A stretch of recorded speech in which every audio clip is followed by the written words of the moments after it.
পল্লবীতে যুবদল নেতা কিবরিয়া হত্যাকাণ্ড কোনো বিচ্ছিন্ন ঘটনা নয় বলে মন্তব্য করেছেন জাতীয়তাবাদী যুবদল সভাপতি মোনায়েম মুন্না।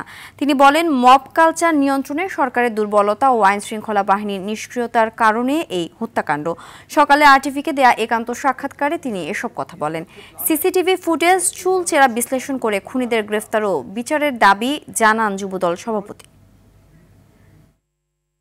ফেসবুকে স্ট্যাটাস দিয়েছিল এবং তাকে পরে গ্রেফতার করেছে ছাত্র জনতা, তাকে আটক করে।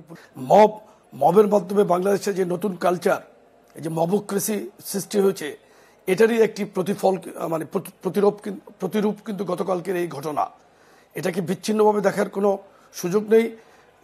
আপনার অবিলম্বে আমরা প্রশাসনকে আহ্বান জানাই, সিসিটিভি ফুটেজ দেখে চুলচেরা বিশ্লেষণ করে খুনি যারাই হোক তাদেরকে অবিলম্বে গ্রেফতার করা হোক।